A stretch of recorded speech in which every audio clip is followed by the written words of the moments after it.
এজন্য বিষ্ণু বললেন, খবরদার কারো ঘরে যাওয়ার আগে সালাম দাও, পাশাপাশি অনুমতি চাও।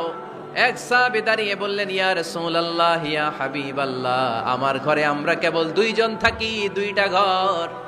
এক ঘরে থাকে আমার আম্মা, আরেক ঘরে থাকে আমি। আফাস্তাদিনু আলা উম্মি, আমি কি আমার মায়ের ঘরে ঢোকার আগে অনুমতি নেওয়া লাগবে নাকি?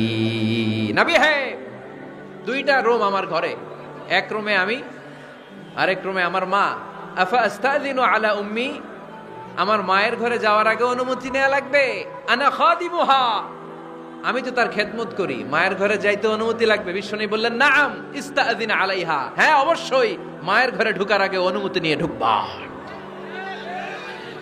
সুবহানাল্লাহ পড়বেন না?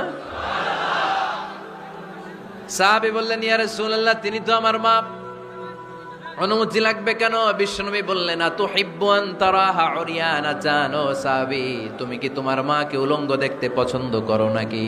সাহাবী বললেন, না, কশিন কালেও নয়, আমি কখনো আমার মারে উলঙ্গ অবস্থায় দেখতে পছন্দ করব না। বিশ্বনবী বললেন, তাহলে অবশ্যই অনুমতি নিয়ে ঢুকবা। যদি মারে উলঙ্গ দেখতে মনে না চায় তাহলে ঢুকবা, কারণ ঘরের ভিতরে কে কখন কোন পরিস্থিতিতে থাকে তার কোনো হিসাব আছে।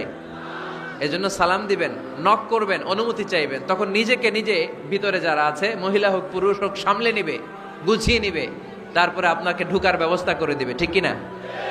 তাহলে মায়ের ঘরে ঢুকতে হলে যদি অনুমতি লাগে, তাহলে বোনের ঘরে ঢোকার আগে অনুমতির দরকার আছে না নাই? আমার পাশের ঘর হচ্ছে আমার ভাইয়ের ঘর, ভাইয়ের ঘরে ঢোকার আগে অনুমতির দরকার আছে না নাই? কাজিন, চাচাতো বোন, খালাতো বোন, চাচাতো ভাই, খালাতো ভাই, পাশের ঘরের ভাবি, পাশের বাড়ির মানুষ, এদের ঘরে ঢোকার আগে অনুমতির প্রয়োজন আছে না নাই? খবরদার, খবরদার, এটা কবিরা গুনাহ।